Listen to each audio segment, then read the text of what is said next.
5 miesięcy próbuję się doprosić właściciela o to, by te drzwi naprawił.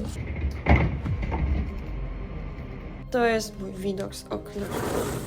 Ten obszar ruszającej podłogi powiększa. Hejka!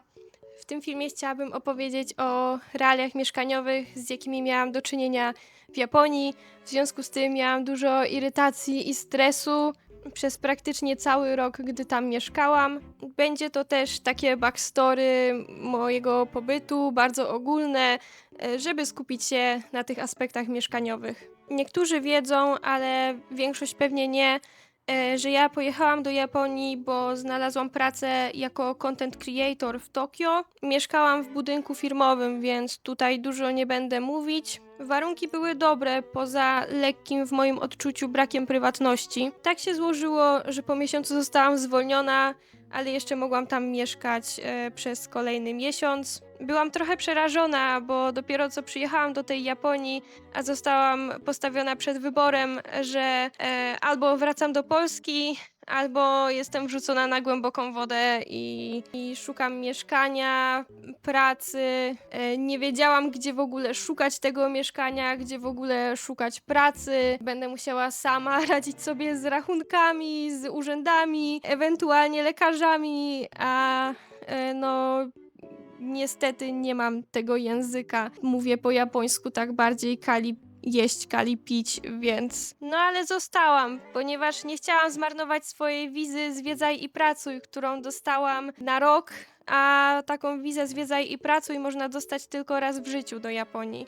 Także skorzystałam z tej okazji, że mogłam jeszcze mieszkać w budynku firmowym przez kolejny miesiąc. Nie było to dla mnie zbyt przyjemne, ponieważ w moim odczuciu atmosfera po zwolnieniu była dosyć ciężka, no ale wykorzystałam tą okazję, żeby w ogóle zdecydować, gdzie chcę się przeprowadzić, zorientować się, gdzie w ogóle szukać mieszkania. Na szukanie pracy dałam sobie jeszcze troszeczkę czasu, bo psychicznie te 2 miesiące to był ciężki czas dla mnie, więc chciałam dać sobie czas na to, żeby sobie odpocząć i się zregenerować, zanim będę szukać kolejnej pracy. Ogólnie zdecydowałam, że przeprowadzę się do Osaki. Czułam jakoś tak instynktownie już wcześniej, że Osaka to jest takie miejsce dla mnie. No i najbardziej ze wszystkich miejsc w Japonii interesował mnie region Kansai. Było tam blisko do wielu miejsc, które chciałam zwiedzić.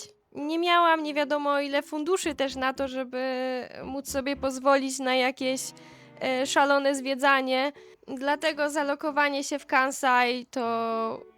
Uważam, że to była najlepsza decyzja, jaką mogłam podjąć. Uznałam, że na początku wynajmę jakieś Airbnb.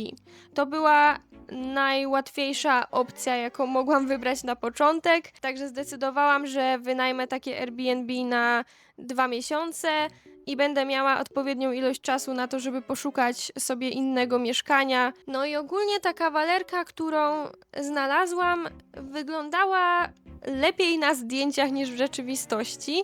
Na zdjęciu była szafa. W rzeczywistości ta szafa była zamknięta na kłódkę, ponieważ były tam rzeczy właściciela, więc jedyne miejsce do przechowywania swoich rzeczy to było to. Ustawiłam sobie jeszcze krzesełka, które tam były w taki sposób, głównie po to, żeby postawić tam kosmetyki. Nie mam pojęcia, ile metrów kwadratowych miał ten pokój, który miał coś w rodzaju, co miało być chyba aneksem kuchennym, ale ja bym tego tak nie nazwała. Oraz takim kibelkiem z katalogu z lat 80. No ale myślę, że to było tak kilkanaście metrów kwadratowych. Kuchenka miała tylko jedną płytę grzewczą, co jest dosyć normalne w Japonii. Jak masz 2 płyty grzewcze, no to już masz farta, a jak masz 3, to jest totalny luksus. Niestety nie było mikrofali. Piekarnik w Japonii to nie jest norma. Jeżeli chcecie piekarnik, musicie sobie kupić taki wolno stojący. Ryżowaru też nie było, więc byłam skazana tylko na tą jedną płytę grzewczą. Przez to Przez 2 miesiące mieszkania tam przez takie warunki w sumie jadłam głównie gotowe jedzenie z kombini, jakieś kary do podgrzania w mikrofali, której przecież nie miałam, więc podgrzewałam to w garnku. No jedzenie takich rzeczy jest dosyć niezdrowe, jakieś przepyszne też nie było. Nie było też pralki, dlatego musiałam chodzić do pralni publicznej, jakieś 7 minut z buta i płacić 800 jenów za jedno pranie. Mega śmieszne jest jeszcze to, że ta szafa nie jest dosunięta w ogóle do końca, bo tam są kartony i pewnie rzeczy tego ziomka czy coś. I ona jest tak odsunięta troszeczkę. Najbardziej to ja kocham to widok na ulicę. Straszne.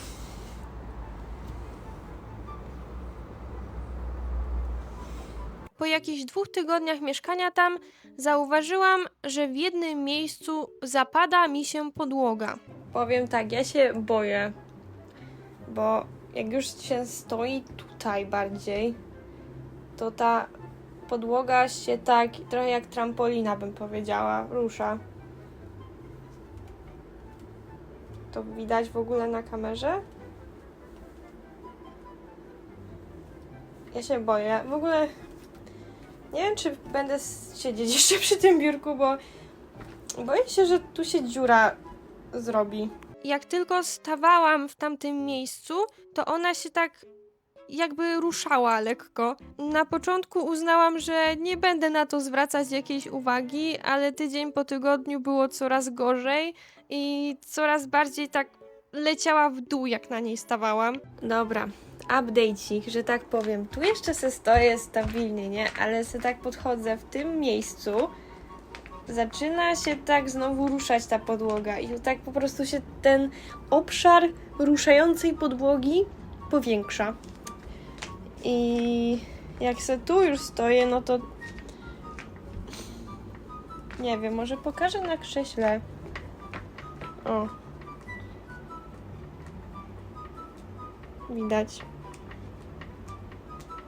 Ciężko było mi stwierdzić powód, czemu to się dzieje. Ogólnie na podłodze było wyłożone takie linoleum imitujące panele, a pod nim prawdopodobnie były właśnie takie deski. No i coś się działo z tymi deskami. Jak tam mieszkałam, to na mojej twarzy również robiła mi się taka dziwna wysypka. Myślałam, że to jest trądzik, ale to było dosłownie pryszcz na pryszczu i nigdy jeszcze nie miałam czegoś takiego na twarzy w swoim życiu. Myślałam, że po prostu kosmetyki, których używałam, jakoś to powodują, nie działają na mnie. Było też lato, więc w mieszkaniu chodziła u mnie klima, tak 24/7 w najbardziej ciepłe dni. Po kilku tygodniach zdecydowałam się wyłączać ją czasami na noc. No i po nocy z wyłączoną klimą budziłam się z bólem gardła, który utrzymywał się tak jakoś 3 dni i za każdym razem, kiedy spałam z tą wyłączoną klimą, to budziłam się z tymi samymi objawami. Poza tym, jak budziłam się rano i klima była włączona, to czułam w pokoju zapach wilgoci. Zaczęłam podejrzewać, że te deski pod tym linoleum może po prostu pleśnieją od wilgoci czy czegoś, no ale na tamten moment nie mogłam się z tego mieszkania wyprowadzić. Zaczęłam szukać mieszkania tak po miesiącu, odkąd mieszkałam w tym Airbnb. Okazało się, że jak chce się wynająć jakieś mieszkanie i znajdzie się jakieś mieszkanie, to trzeba o nie zaaplikować, wypełniając taki formularz ze swoimi danymi osobowymi rodziny, danymi osobowymi osób do kontaktu w Japonii i w moim przypadku osób do kontaktu w Polsce. Trzeba było też podać informacje o swoim miejscu pracy i o zarobkach. No, ja na tamten moment nie miałam pracy, dlatego moja aplikacja została odrzucona. Jebanie się o to mieszkanie trwało 3 tygodnie. Został mi tydzień do wyprowadzki, a ja nie miałam się gdzie wyprowadzić. No i tak się troszeczkę bałam, że zostanę bezdomna. Ale z desperacji już zaczęłam szukać jakiegoś lokum na grupkach na Facebooku dla obcokrajowców z Osaki i znalazłam taki domek 45 m2, dwupiętrowy.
miał tylko jedną stację metrem od tego Airbnb, więc nie miałam daleko, żeby przewieźć swoje rzeczy. Nie musiałam też wypełniać żadnego formularza z aplikacją o to mieszkanie.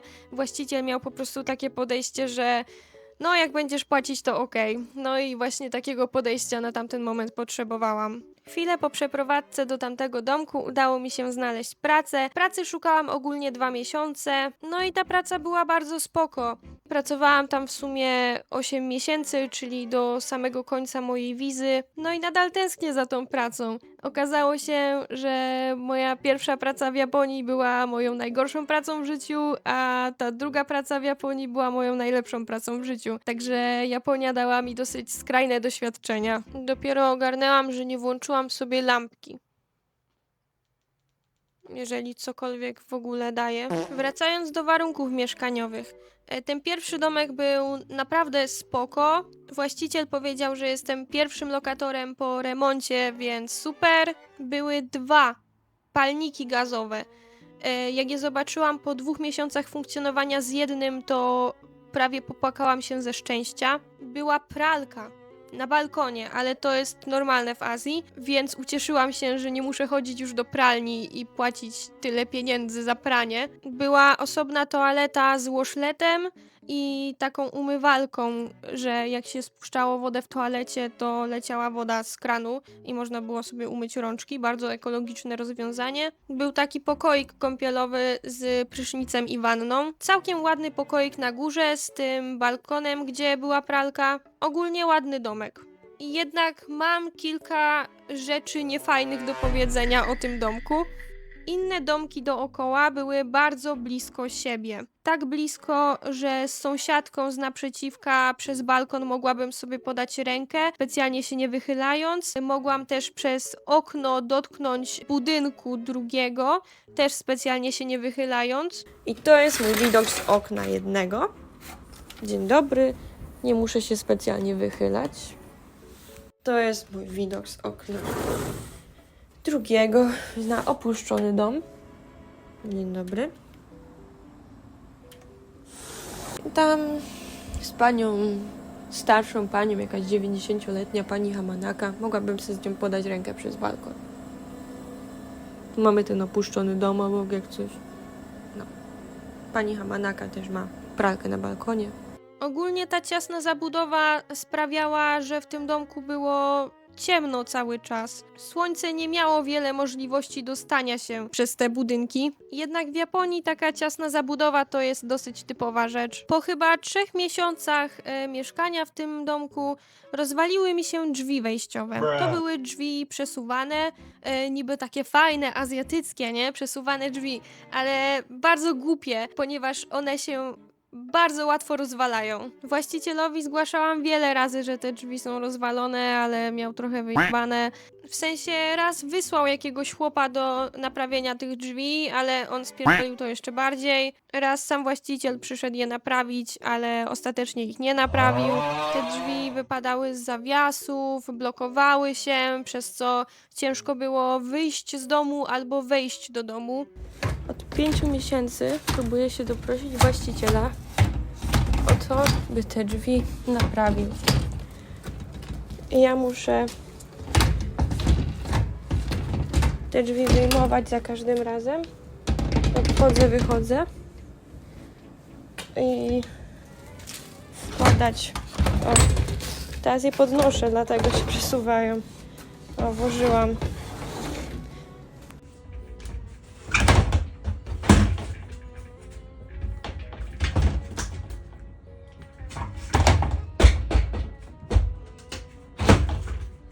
Wiele razy sama je wyciągałam i wkładałam.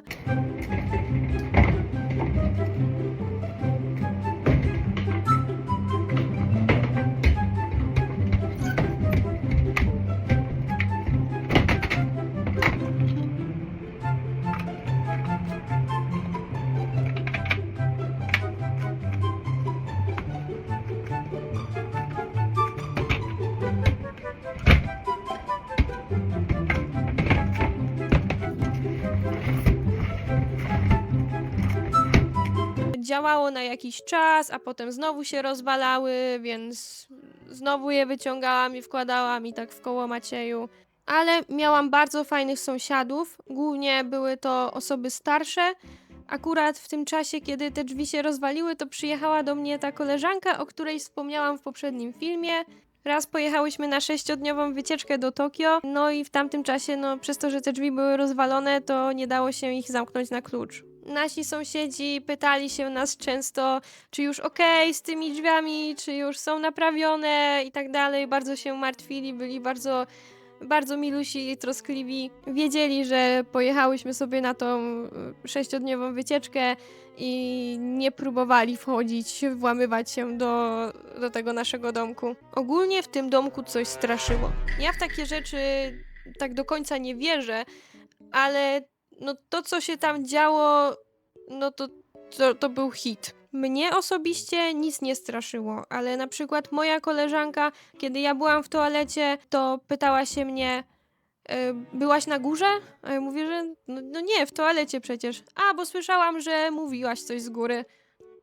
Myślałam sobie, że jej się coś przysłyszało, ale innym razem zaprosiłam do domu swojego ziomka i było dokładnie to samo. Poszłam do toalety, zapytał się mnie, byłaś na górze? Bo słyszałem, że coś mówiłaś. Innym razem zaprosiłam swoją koleżankę i też było dokładnie to samo. Raz zaprosiłam ich obojga i też słyszeli, jakbym coś mówiła z góry, a ja byłam w toalecie, albo siedzieliśmy na górze i poszłam na chwilę na dół i pytali się mnie, czy coś tam mówiłam z dołu, a ja nic nie mówiłam. Tak samo wszystkie te osoby, jak siedzieli na dole, to słyszeli kroki, jakby ktoś chodził na górze, a jak siedzieli na górze, to słyszeli kroki, jakby ktoś chodził na dole. Potem, jak już kolejna osoba mówiła mi, że słyszeli, jakbym coś mówiła z góry, kiedy byłam w toalecie, to mówiłam, że nie przejmuj się, każdy to tutaj słyszy. Mówili mi też, że w tym domku czują jakąś dziwną energię. Mój przyjaciel Japończyk był w tym moim domku już wiele razy. No i w Japonii jest taki rejestr domów, w których ktoś umarł. No i on sprawdził ten rejestr, bo już tak ta energia, te wszystkie znaki, kroki w ogóle sprawiły, że on po prostu chciał sprawdzić, czy na pewno w tym domu coś nie straszy, bo tu ktoś nie umarł. No, na szczęście nikt nie umarł w tym domku, się okazało. Córka mojej koleżanki też jak na chwilkę zostawała sama w tym domku, to ona się bała zostawać sama, bo też słyszała jakieś kroki i głosy. Także ja po tych historiach, mimo że nie wierzę ogólnie w duchy, no to zaczęłam się zastanawiać, czy kurczę, może rzeczywiście tu nie ma jakichś duchów, nie wiem.